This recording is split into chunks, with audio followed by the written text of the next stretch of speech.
बात आती दुर्गेश्वर लाल की। दुर्गेश्वर लाल वो व्यक्ति है जो जेटी में पढ़ा है। परिस्थितियां हमारी भी रही, हम भी जानते हैं, हम गांव के लोग कितनी परिस्थितियों से निकले। हालांकि अब तो थोड़ा चल रहा है, डिजिटलाइजेशन हो गया। तो दुर्गेश्वर जेटी में पढ़ के नवोदय क्वालिफाई करने वाला 12वीं से निकला हुआ व्यक्ति, और दिल्ली में बहुत ही मतलब, हालांकि आपसे कितना हो सकता है, आप छोटे से स्तर से निकल रहे हैं, बहुत सारी परेशानियां होती है। बड़े स्तर में जाने के लिए आप सबको बहुत सारे कठिनाइयों से गुजरना पड़ता है, लेकिन आपने प्रोला विधानसभा में तो तहलका मचा ही दिया भाई। और तहलका मचाया है तो समाज के लिए, तहलका मचा है तो आप हम सबकी आवश्यकताओं और हमारे सामाजिक जीवन और आरोग्य और दीर्घायु जीवन के लिए हमारे। लेकिन उसमें अरविंद भाई मैं बताऊं, उत्तराखंड में शासन में कोई प्रॉब्लम नहीं है। शासन हमेशा अपने काम करता है। मैं समस्या देखूं तो प्रशासन की है। विधानसभा आप हम सबके पास समय है विधायक को चुनने का। यदि आप खराब चुनेंगे, दूसरा खराब चुनेगा, तीसरा खराब चुनेगा, चौथा खराब चुनेगा, तो एक आदमी यदि प्रदेश में आपकी विधानसभा में हम लोगों के लिए लड़ेगा, वो सफल नहीं होगा। क्योंकि आपने ज्यादा टीम खराब लोगों की अपने प्रदेश को नेतृत्व के लिए भेजी है। हालांकि राजनीति में जो भी जाता है वो क्या करता है, वो क्या होता है, वो आप तय कर सकते हैं। स्वास्थ्य कोई नहीं, कुछ नहीं। एजुकेशन कुछ नहीं। अभी देख रहे हैं आप, अब पानी बना है, पानी का जो काम हुआ है, बिजली का काम हुआ, रोड का काम हुआ, ये केंद्र सरकार की नीतियां और रीतियां हैं। हालांकि स्टेट गवर्नमेंट को भी मैं इसके लिए शुक्रिया अदा करना चाहूंगा। जो कहूं तो कम से कम 2 करोड़ के आसपास होर्डिंग लगे हो किसी भी पार्टी के जी। हालांकि उन 2 करोड़ से उत्तराखंड की तस्वीर बदल सकती है, गाँव की निश्चिंत बदल सकती है, लेकिन नहीं होता है काम। हालांकि मैं तो ये कहता हूँ, इसके लिए जो हमारे डेवलपमेंट ऑफिसर होते हैं स्टेट में, ब्लॉक में, डिस्ट्रिक्ट में, उन लोगों को भी संज्ञान लेने की आवश्यकता है कि गाँव में विकास हो रहा है या नहीं हो रहा। तो देखो, किया ही नहीं गया है। हालात बहुत खराब है, कहीं ना कहीं दिक्कत है। अब हमारे प्रतिनिधि आते हैं, प्रधान, क्षेत्र पंचायत, जिला पंचायत, क्या उनको हम समझाते हैं, उनका बजट का आकलन लेते हैं, कितना आता, क्यों आता और किस काम के लिए आया, उसकी जांच करते हैं? लेकिन कोई नहीं करेगा। सब अपने मारामारी हापातापी में आगे बढ़े हैं। हम की समझ नहीं है। अपने पहाड़ों के प्रति हम पलायन पे इतना रिसर्च करते हैं, पलायन पे इतना लिखते हैं। इन्हें पता है पलायन करने की वजह क्या है, क्यों वजह है, हमें डायग्नोस करने की आवश्यकता है।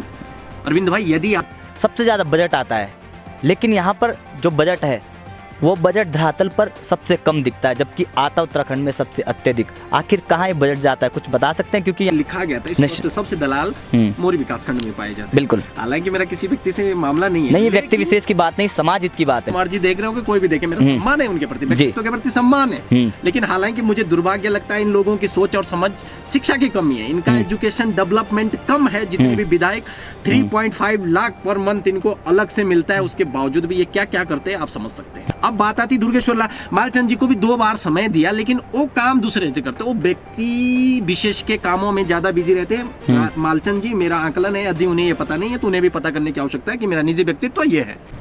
साथियों नमस्कार, समाज क्रांति और टीम इंडिया 24 में आप सभी का स्वागत है। वर्तमान अगर समाज को देखा जाए तो वर्तमान समाज का प्रत्येक व्यक्ति, प्रत्येक युवा राजनीति में एक रुचि रखता है। लेकिन बड़ा सवाल यह बनता है, आखिर क्यों राजनीति में वर्तमान के जो युवा हैं सबसे अत्यधिक रुचि हमारे पहाड़ के रख रहे हैं? लेकिन यही राजनीति है, इस राजनीति के 2 पहलू हैं। एक पहलू जिस पहलू के तहत व्यक्ति को लाभ होता है, और एक पहलू ऐसा है जिस पहलू के तहत व्यक्ति को नुकसान होता है। मैं आज आपसे ये बात क्यों कर रहा हूं? क्योंकि आज मैं एक ऐसे युवा के साथ में बैठा हूं। जब मैंने इनकी सोशल मीडिया खंगाला तो पता चला कि इनकी प्रत्येक पोस्ट समाज हित के लिए होती है। समाज के प्रति इन्होंने गहन चिंतन किया है, समाज के प्रति इन्होंने गहन रिसर्च किया है। तो मैंने सोचा कि क्यों ना ऐसे व्यक्ति से आज बातचीत की जाए, क्योंकि राजनीति सब करना चाहते हैं, लेकिन राजनीति क्यों आवश्यक है, ये सब जानने के लिए इस वक्त मेरी टीम पहुंच चुकी है उत्तरकाशी जिले के नेटवाड़ में, जहां पर एक चिकित्सक केंद्र का संचालन जो हमारे साथ आज खास बातचीत करने के लिए योगराज राणा जी है। मैंने फिर कहा ना कि समाज की प्रति इनके जो विचार है, जो हमने सोशल मीडिया के माध्यम से देखा, तो मन किया क्यों ना इन तक पहुंचा जाए। तो आज वो समय आ चुका है और हमारे साथ आज राजनीतिक परिचर्चा करने के लिए योगराज राणा जी मौजूद हैं। तो बातचीत करते हैं, और बातचीत करने से पहले योगराज राणा जी, सबसे पहले तो आप माइक उठा लीजिए। बहुत बहुत स्वागत है आपका समाज क्रांति और टीवी इंडिया 24 पर। Thank you so much Arvind भाई। सबसे पहले तो मैं आप समाज क्रांति चैनल और इंडिया टीवी इंडिया को मैं बहुत बहुत धन्यवाद और शुक्रगुजार करना चाहता हूं कि पिछले कई दिनों से मैं आपका देख रहा हूं। हालांकि आपसे कितना हो सकता है, आप छोटे से स्तर से निकल रहे हैं, बहुत सारी परेशानियां होती है, बड़े स्तर में जाने के लिए आप सबको बहुत सारे कठिनाइयों से गुजरना पड़ता है, लेकिन आपने प्रोला विधानसभा में तो तहलका मचा ही दिया भाई। और तहलका मचाया है तो समाज के लिए, तहलका मचा है तो आप हम सबकी आवश्यकताओं और हमारे सामाजिक जीवन और आरोग्य और दीर्घायु जीवन के लिए, हमारे विकास जो मानक है, ह्यूमन डेवलपमेंट इंडेक्स जो HDI होता है, उसके लिए आपने काम किया। इसलिए मैं आपको, कैमरामैन को, सभी दोनों चैनल को बहुत बहुत शुक्रगुजार करना चाहता हूं। और साथ में एक बात भी कहना चाहूँगा कि आपके छोटे स्तर से काफ़ी फॉलोवर हो चुके हैं, लेकिन हमारी इस छोटी सी विधानसभा में यदि आपको देख रहे हैं तो ये आपका, हमारा सबका सौभाग्य है। हालांकि कुछ अधिकारियों को आपने जगाने का काम किया, उसके लिए मैं आपको थैंक यू सो मच कहना चाहूँगा विशेष अपनी तरफ से। तो अरविंद जी, आपने मुझसे सवाल पूछा है राजनीतिक जी। आज मैं किसी भी विभाग की बात करूं, हर आदमी आज रुचि रखता है। रुचि इसलिए रखता है कि इन समाज के, इन राजनीति हो, शासन हो, प्रशासन हो, इनके वजह से आज हम लोग प्रभावित होते हैं। अरविंद जी, पहली बात इसलिए प्रभावित होते, आप शिक्षा विभाग में हो, आप स्वास्थ्य विभाग में हो, आप किसान हो, आप शिक्षार्थी हो, आप इनकी रीति नीतियों से प्रभावित होते हैं। बिल्कुल, पहली बात तो इसलिए हर आदमी इनसे रुचि रखता है। रुचि इसलिए रखता है कि अच्छा करे। अब मैं बात करता हूँ शासन प्रशासन की, जो न्यायपालिका, कार्यपालिका और विधायिका। मेन तो ये है, जो शासन है, शासन का काम होता है रीति नीतियों को बनाना, और प्रशासन का काम क्या होता है, उनको क्रियान्वयन करना। यानी प्रशासन का काम है जनता तक उसे पहुंचाना। तो जितने भी ये शासन के लोग हैं, इन्हें तो हम जनता तय करती है, हम चुनते हैं कि भाई आप वोट किसको दे, मत हम लोगों के बीच से जाता है, या हमारा खुद का निर्णय होता है, आम जन का निर्णय होता है। लेकिन जो प्रशासन के लोग हैं उन्हें हम नहीं करते, वो जो है नियुक्ति के माध्यम से आते हैं। यानी माना शासन के लोग करते हैं काम, तो प्रशासन के लोग नहीं करते। विशेषकर मैं ज्यादा तो नहीं कहना चाहूंगा, लेकिन मैं एक सामाजिक दायरे से आपसे बात करूंगा। मैं राजनीतिक दायरे से नहीं बात करूंगा, मैं किसी पार्टी का नहीं हूं, मैं समाज का व्यक्ति हूं, और जिस संगठन से काम करता हूं समाज के लिए करता हूं। लेकिन उसमें अरविंद भाई मैं बताऊं, उत्तराखंड में शासन में कोई प्रॉब्लम नहीं है। शासन हमेशा अपने काम करता है। मैं समस्या देखूं तो प्रशासन की है, विधानसभा की कोई समस्या नहीं है। समस्या है तो आपके सचिवालय की। वहां से जब कोई कार्य परिणित होता है आपके नीचे के तबके के, किसान के लिए, मजदूर के लिए, शिक्षार्थी के लिए, विद्यार्थी के लिए, युवा के लिए, पढ़े लिखे के लिए, बेरोजगार के लिए, आपके पर्यटन हो, टूरिज्म हो, किसी भी क्षेत्र में, तो उसको समाज तक न पहुंचाने का अगर दुख का विषय है उत्तराखंड में, तो प्रशासन का। मैं उस बात के लिए आपको जागरूक, अपनी जनता को बताना चाहूंगा कि हमेशा हम नेताओं को ही कोसते रहते हैं। नेता की गलती नहीं है, नेता तो शासन की स्तर से अपनी नीतियां लागू करता है। हालांकि कार्य योजना का जो अध्यक्ष होता है वो माननीय मुख्यमंत्री होते हैं। अब मुख्यमंत्री कैसे चुनेंगे, अब बात आती है हम सबके बीच। आप हम सबके पास समय है विधायक को चुनने का। यदि आप खराब चुनेंगे, दूसरा खराब चुनेगा, तीसरा खराब चुनेगा, चौथा खराब चुनेगा, तो एक आदमी यदि प्रदेश में आपकी विधानसभा में हम लोगों के लिए लड़ेगा, वो सफल नहीं होगा, क्योंकि आपने ज्यादा टीम खराब लोगों की अपने प्रदेश को नेतृत्व के लिए भेजी है। हालांकि राजनीति में जो भी जाता है वो क्या करता है, वो क्या होता है, वो आप तय कर सकते हैं। राणा जी, वर्तमान परिप्रेक्ष्य को देखा जाए, आपने समाज के बारे में, मैं आपका सोशल मीडिया जब खंगाल रहा था उसमें देखा, समाज के बारे में आपने काफी गहन चिंतन और रिसर्च किया है।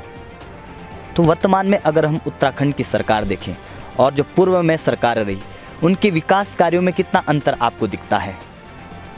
आपने बहुत अच्छा क्वेश्चन किया। इसको मैं शॉर्ट समरी में समअप करना चाहूंगा। यदि तो मैं केंद्र सरकार की योजनाओं की बात करूं, तो उससे मेरा गांव का भी व्यक्ति लाभान्वित हुआ है। हालांकि आप राजीव गांधी सरकार के सामने देख रहे होंगे, उनके विचार थे कि 15 चलेगा, गांव तक 1 पहुंचेगा। हालांकि वो विषय अलग है, लेकिन मैं केंद्र की नीति और रीतियों की बात करना चाहूंगा। तो सर्वोपरि केंद्र ने काम किया है। लेकिन मैं स्टेट गवर्नमेंट की बात करूं, आपको अरविंद जी पता होगा, हमारा उत्तराखंड 13 जिले जो बनते हैं, कितने गाँव है, आप सब विषय जानते हैं, आप इसके वाकई भी फील्ड वर्क करते हैं। लेकिन मैं स्पष्ट शब्दों में कह दूं, उत्तराखंड प्रदेश का विकास नहीं हुआ है। क्यों?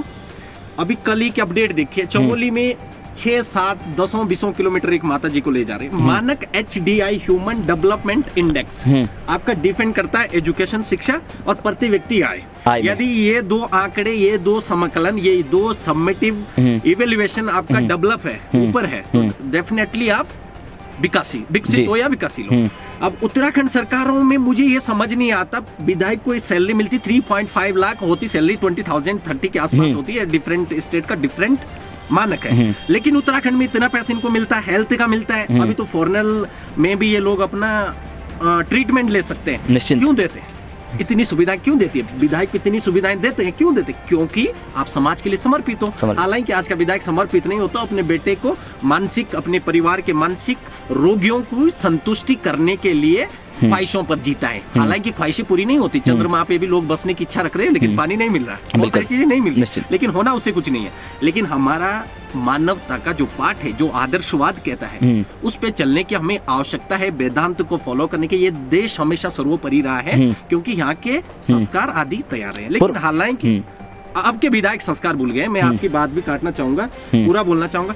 तो ये दुर्भाग्य है हमारा, यहाँ के पहाड़ों पर स्वास्थ्य कोई नहीं, कुछ नहीं, एजुकेशन कुछ नहीं। अभी देख रहे हैं आप, अब पानी बना है, पानी का जो काम हुआ है, बिजली का काम हुआ, रोड का काम हुआ, ये केंद्र सरकार की नीतियां और रीतियां हैं। हालांकि स्टेट गवर्नमेंट को भी मैं इसके लिए शुक्रिया अदा करना चाहूंगा, जो रही पूर्व सरकारों ने भी कोशिश की, लेकिन इस प्रकार का डेवलपमेंट नहीं हुआ है। अभी मैं देख रहा हूँ 5 साल से मेरे एरिया में, मोर विकासखंड में 100% दावे के साथ कह रहा हूं, कोई चिकित्सा केंद्र नहीं खोला गया। किसी डॉक्टर का आना जाना तो आप जानते ही हैं। अभी फॉरेस्ट डिपार्टमेंट में कुछ लोग लगे और रातों रात उनके जो है लेटर आ जाते और चले जाते हैं, बहुत सारे ऐसे विषय। लेकिन दुर्भाग्य, पहाड़ों का विकास नहीं हुआ है। यहाँ से पैसा जाता है, पर्यटन का पैसा जाता है, केदारनाथ, बद्रीनाथ, गंगोत्री, यमुनोत्री में गीत आप देख रहे हो कि टैक्स लगता है। आप, हमने चाय पी, ये लिया, जो मेरे तमाम जगह से नजर है, मानवीय जीवन की प्रक्रिया को सरवाइव करने के लिए हर आदमी का टैक्स जा रहा है। इस सरकार के पास पैसे की कमी भी नहीं है, कोई भी सरकारों में। सरकार को टारगेट नहीं कर रहा हूं, हालांकि मुझे सुन ले, बल्कि सरकार में किसी सरकार को टारगेट नहीं कर रहा हूं, मैं विकास की बात कर रहा हूं। मेरे हिसाब से गांव का कोई विकास नहीं, कोई नहीं। और एमएलए पे हम कितना लड़ते, कितना झगड़ते, हम तय नहीं कर सकते, क्योंकि उनका दायरा क्या है। पहले तो उसके काम देख ले हम। भाई, विधायक आपका स्कूल नहीं खोल सकता है, विधायक आपका चिकित्सा केंद्र नहीं खोल सकता है, या चिकित्सालय नहीं खोल सकता है, लेकिन जितना वो रीति नीति लेके जाता है, क्या लड़ा क्या कोई? या इसके मुख्यमंत्री जो योजना के अध्यक्ष है, जो इसको पारित करते, लड़ा कोई? और विधायक निधियां कहाँ जाती है, आप तय कर सकते हैं। लेकिन मुझे लगता है पहाड़ों का विकास नहीं हुआ। देहरादून में मैं घूमता हूँ, अभी मैं हाल में गया था, कम से कम अरविंद जी, मैं अगर मोटे तौर पे कहूँ तो कम से कम 2 करोड़ के आसपास होर्डिंग लगे हो किसी भी पार्टी के जी। हालांकि उन 2 करोड़ से उत्तराखंड की तस्वीर बदल सकती है, गांव की निश्चिंत बदल सकती है, लेकिन नहीं होता है काम। हालांकि मैं तो ये कहता हूँ, इसके लिए जो हमारे डेवलपमेंट ऑफिसर होते हैं स्टेट में, ब्लॉक में, डिस्ट्रिक्ट में, उन लोगों को भी संज्ञान लेने की आवश्यकता है कि गाँव में विकास हो रहा है या नहीं हो रहा। आप करोड़ों का बजट पारित कर देते हो, चाहे हमारे ब्लॉक की बात करो, चाहे कहीं की बात करो, लेकिन काम हुआ है, उसको फील्ड में काम किया है। और कर लेते हो तो देखो, किया ही नहीं गया है। हालात बहुत खराब है, कहीं ना कहीं दिक्कत है। अब हमारे प्रतिनिधि आते हैं, प्रधान, क्षेत्र पंचायत, जिला पंचायत, क्या उनको हम समझाते हैं, उनका बजट का आकलन लेते हैं, कितना आता, क्यों आता और किस काम के लिए आया, उसकी जांच करते हैं? लेकिन कोई नहीं करेगा, सब अपने मारामारी हाथापाई में आगे बढ़े हैं। हमको एक्टिव होने की आवश्यकता है, आम जागरूक को एक्टिव होने की आवश्यकता है। और मैं उत्तराखंड के प्रदेशवासियों से भी विनती और अपील करूंगा, निजी स्वार्थों को छोड़िए, आपका जीवन ईश्वर ने दिया है तो तय कर लेगा, आपका जीवन चलेगा। कल अगर कोई समस्या आ गई, सरेंडर कर दीजिए। हालांकि मैं सोचता हूँ कि कल मेरा क्या होगा, होगा तो होगा, बहुत सारे एनजीओ चल रहे, उनकी योजनाओं से हम जी लेंगे, लेकिन अपने समाज को नुकसान होना नहीं देना है। पड़ोस में मक्खी उगेगी, वो आपके घर में सर्टिफिकेट मांग के नहीं आएगी, वो आपके बच्चे को भी बीमार कर देगी। तो इसी प्रकार यदि आपका समाज खराब होगा तो आपको भी प्रभावित होगा। जहां आप रहते हैं, आपका परिवार रहता है, आपका घर रहता है, आपका समाज रहता है। तो मेरी अपील है प्रदेशवासियों से कि समय विधायक अपने विधानसभा से इस प्रकार का व्यक्ति भेजे जो निश्चित तौर पे ही विकास योग्य पुरुष हो। आपने बड़ा सवाल अभी किया कि वर्तमान सरकार की जो कमियां आपने गिनाई, नहीं सरकार की कामयाबी नहीं गिनाना चाहूंगा मैं उत्तराखंड सरकार में कोई किसी सरकार ने काम नहीं किया, मैं स्पष्ट शब्दों में वही कहना चाह रहा हूँ। वर्तमान सरकार ने ज्यादा कार्य किया कि पूर्व में सरकार ने ज्यादा कार्य किया, यही मैं पूछना चाहता हूँ। पोती तो सब जगह हो रही है, आप देख रहे हालात, बहुत सारी चीजें मैं उनको बोलना नहीं चाहूंगा। हालांकि मेरा प्रोफेशनल इस लेवल का, लेकिन मेरा पहला प्रोफेशनल मानवता है, समाज है, क्योंकि मैं समाज के लिए निकला हूँ और समाज के लिए निकलने का मेरा रास्ता। तो आप ये मानते हैं कि दोनों सरकारों ने लिपापोती की है? लिपापोती उनकी गलती भी नहीं, लिपापोती जो कर रहे देहरादून में बैठ के, जिनकी माइंड क्रिएटिव नहीं है, जिनकी सोच नहीं है, जिनकी समझ नहीं है, अपने पहाड़ों के प्रति हम पलायन पे इतना रिसर्च करते हैं, पलायन पे इतना लिखते हैं, इन्हें पता है पलायन करने की वजह क्या है, क्यों वजह है, वजह हमें डायग्नोस करने की आवश्यकता है। अरविंद भाई, यदि आप किसी रोग को डायग्नोस कर पाओगे तब आप उसका ट्रीटमेंट फाइनली कर पाओगे।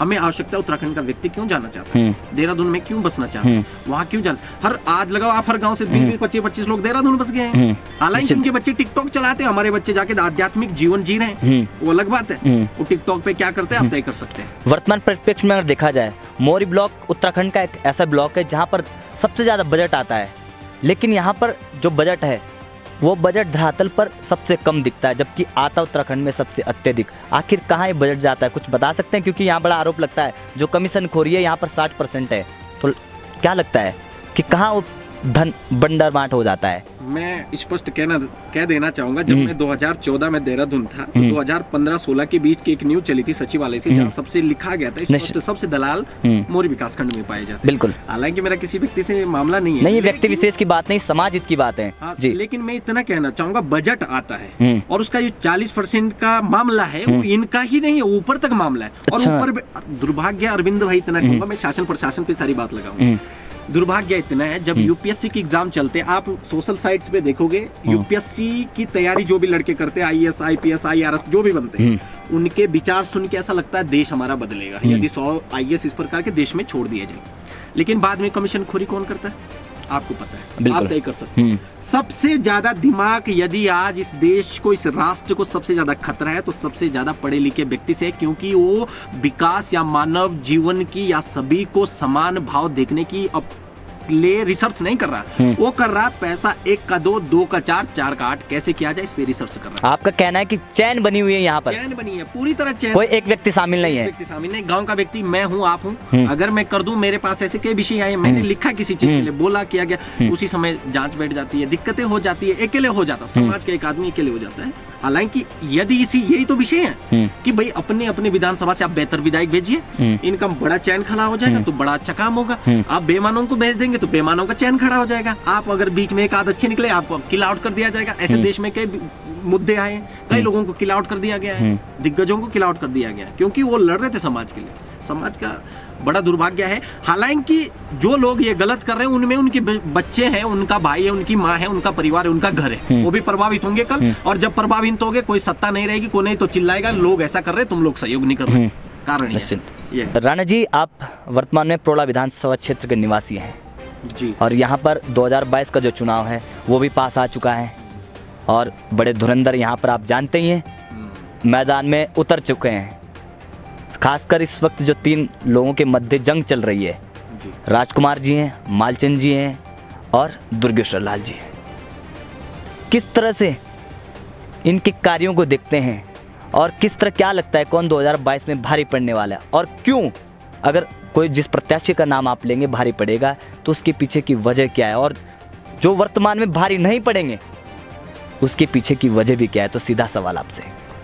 अरविंद जी, अच्छा क्वेश्चन ले लिया। हम आगे अपनी विधानसभा में, मैं स्पष्ट शब्दों में कहना चाहूंगा, प्रोला विधानसभा में मैं नहीं कह रहा, जनता कह रही, दुर्गेश्वर लाल और मालचंद जी, इन 2 का 19-20 का आंकड़ा है। और राजकुमार जी, राजकुमार जी पे आशाएं, अपेक्षाएं जो 2017 में थी, कहते ना जिससे ज्यादा अपेक्षाएं होते हैं उससे ज्यादा विश्वास भी उसी से टूटता है जी। और उसी के खिलाफत ज्यादा होती है। उनके खिलाफ तो है लोग, मुझे लग रहा है बगावत पे भी आ न जाए।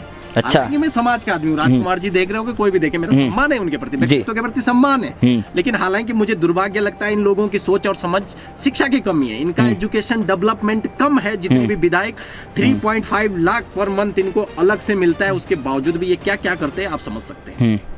ठीक, तो राजकुमार जी का तो मुझे मामला नहीं लग रहा है, ये मैं नहीं कह रही, ये मोरी की जनता कह रही है। हालांकि प्रोला से मेरे फ्रेंड है, आपके नौगांव से मेरे फ्रेंड है, पूरे प्रदेश में फ्रेंड है, लेकिन राजकुमार जी का मामला बिल्कुल तय नहीं लगता है। उन्होंने काम नहीं किया है और सत्यता है, पूर्व में मालचंद जी विधायक थे मेरे खुद के गाँव में, हेलीकॉप्टर से 4 बार आए आपदा में, आध्यात्मिक भी है, मंदिरों का सब जगह काम किया है। मालचंद जी का इंडेक्स राजकुमार जी से बहुत ऊपर है। अब बात आती दुर्गेश्वर लाल, मालचंद जी को भी 2 बार समय दिया, लेकिन वो काम दूसरे से करते, वो व्यक्ति विशेष के कामों में ज्यादा बिजी रहते हैं। मालचंद जी, मेरा आकलन है, यदि उन्हें ये पता नहीं है तो उन्हें भी पता करने की आवश्यकता है कि मेरा निजी व्यक्तित्व ये है। बात आती दुर्गेश्वर लाल की। दुर्गेश्वर लाल वो व्यक्ति है जो जेटी में पढ़ा है, परिस्थितियां हमारी भी रही, हम भी जानते हैं, हम गांव के लोग कितनी परिस्थितियों से निकले। हालांकि अब तो थोड़ा चल रहा है, डिजिटलाइजेशन हो गया। तो दुर्गेश्वर जेटी में पढ़ के नवोदय क्वालिफाई करने वाला 12वीं से निकला हुआ व्यक्ति, और दिल्ली में बहुत ही मतलब एक कह सकते हैं वो जमीन से जुड़ा हुआ व्यक्ति है। जुड़े हुए तो ये लोग भी हैं, मैं इनके खिलाफ नहीं बात कर रहा, लेकिन दुर्गेश्वर लाल ने एक गलती ये कर दी। हालांकि गलती बोले या नहीं बोले, यदि राष्ट्रीय पार्टी में गए थे, भारतीय जनता पार्टी में, तो ताकत है पार्टी में। पार्टी छोटे से लेकर बड़े कार्यकर्ता को देखती है, इसमें कोई तय नहीं है, या वंशवाद नहीं चलता। आप हरक सिंह रावत को देख लीजिए, क्लीन बोर्ड कर दिया ना, अनुशासनहीनता कर दी कि जाइए आप, यहाँ छोटा व्यक्ति भी उठ सकता है। हालांकि वहां से उन्हें टिकट मिला, लेकिन हालांकि वो इधर आ गए, कांग्रेस में आ गए। अब टिकट किसको मिलता है वो कल आने वाला विषय। लेकिन अगर जनता का मानक देखो, मैं गारंटी के साथ कह रहा हूँ, यदि 60% है तो दुर्गेश्वर लाल, और 30% है तो मालचंद है, और मात्र 10 या 5% होगा तो राजकुमार जी का आकलन है प्रोला विधानसभा के अंदर। और 5 साल से तड़पता रहा, लेटर लिखता रहा, दुर्गेश्वर ही लाल है जिसने आपके गांव बिजली का समाधान किया होगा, आपके भाई का एजुकेशन का समाधान किया होगा, आपके भाई का विभिन्न कार्यों में उन्होंने इन्वॉल्व रहा है। वो 5 साल से बेरोजगारी में तड़पता रहा है, हालांकि उसके पास कोई पद प्रतिष्ठा नहीं, आर्थिकी कैसे चलाते हो तय कर सकते हैं। ये विषय है। बड़ा सवाल ये आता है, आपने मालचंद जी के बारे में जिक्र किया, उन्होंने मंदिरों का बहुत विकास किया, तो राणा जी विकास मंदिरों को चाहिए, भगवान को चाहिए, या विकास जनता को चाहिए? नहीं, ये तो आपको मैं कहना चाहूंगा, ये सिर्फ एक कल्चरल सिस्टम के आधार पर मालचंद जी ने अच्छा किया है। ना तो शिक्षा के आधार पे अच्छा है, ना आर्थिकी के आधार पे अच्छा है, ना विकास के आधार पे अच्छा है। इन तीनों आधार पे कोई भी तरीके से अच्छा नहीं है। हाँ, लेकिन लोकल जो हमारे कल्चर है, उनको बुजुर्गों को एक संतुष्ट करने के लिए हमारे जो पूर्व की धारणाएं थी ग्रामीण, उन हिसाब से तो बेहतर किया है उन्होंने, और उसके लिए कुछ तो किया है। हालांकि उन्होंने कुछ प्रति व्यक्ति का भला बहुत ज्यादा किया है, ये मालचंद जी की खूबी रही है। लेकिन ये तो इसमें विकास का कोई मामला नहीं आ जाता। इस प्रकार का मामला आप देख सकते हैं, तय कर सकती है जनता भी। तो आप निश्चिंत ही संकेत कर रहे हैं कि इस बार जनता का जो मूड है वो दुर्गेश्वर लाल की ओर है? नहीं, जनता का मूड, मेरा जो दिल कहता है, भारतीय जनता पार्टी ने काम किया है, मैं उनका भी नहीं बोल रहा हूँ, और काम करती है। हालांकि प्रदेश में क्या चल रहा मैं नहीं जानता, लेकिन प्रोला विधानसभा से यदि भारतीय जनता पार्टी का टिकट राजकुमार जी को मिलता है तो तय है कांग्रेस के हाथ में सीट है। हालांकि डिपेंड करता है कांग्रेस के शीर्ष नेतृत्व क्या करते हैं, दुर्गेश लाल को आगे लाते हैं या मालचंद जी को आगे लाते हैं। इन दोनों में से बड़ा विषय रहने वाला है। अब फिर मोड़ करती जनता की, ये 21वीं सदी का लोग है, जहाँ 14 रुपए का 50 MB हम चलाते थे, आज जो हम 3 महीना चला रहे फ्री में, फ्री कॉल करते, 1 रुपया कॉल करने के लिए हम डरते थे। आज टेक्नोलॉजी का जमाना है, आप गाँव में जाइए, गाँव की प्रथा सब बदल गई, राजा प्रजा महाराजा सब खत्म हो गया। आज प्रत्येक व्यक्ति जागरूक हो चुका है, उसे पता है कौन व्यक्ति क्या कर सकता, क्या नहीं कर सकता, वहां बहुत मतदान करें। राणा जी, हमने काफी लंबी बातचीत अभी आपके साथ की जी। अंतिम निष्कर्ष पे निकलते हैं, समस्त बातों का निचोड़ आपसे पूछना चाहें तो अंतिम संदेश और इस बातों का अंतिम निचोड़ राणा जी के पास क्या है? मैं अंत में एक शब्द कहना चाहूंगा, पूरे प्रदेशवासियों को सादर प्रणाम करता हूं। इस छोटे से माध्यम से मुझे आप सबके बीच बात रखने का सौभाग्य प्राप्त हुआ। कोविड भी बढ़ रहा है, इसके नियमों का पालन करें, और प्रदेश में निजी स्वार्थों को त्याग कर अपने विधानसभा से बेहतर व्यक्तित्व को प्रदेश में भेजे, और प्रदेश के मुखिया को राजा के रूप में आप हम सबके बीच आना होगा, क्योंकि उन्हें सरकार 3-3 लाख सैलरी देती है, उन्हें विकास करने की आवश्यकता आप हम सब के लिए। धन्यवाद। तो अभी हमने योगराज राणा जी से खास बातचीत की, और तमाम आपने बातचीत में सुना समाज हित के बारे में, देश हित के बारे में, उत्तराखंड हित के बारे में, राजनीतिक हित के बारे में, और सबसे बड़ा प्रोला विधानसभा के हित के बारे में। कितने सहमत आप हैं, क्या कुछ आपकी बेबाक राय है, जरूर आप दीजिए। और कोविड काल भी चल रहा है, सुरक्षित रहिए और ज़्यादा से ज़्यादा कोविड नियमों का पालन करें। तो देखते रहिए आप समाज क्रांति न्यूज़ और टीवी इंडिया 24। कैमरामैन अनिल के साथ अरविंद रावत। जय हिंद, जय भारत।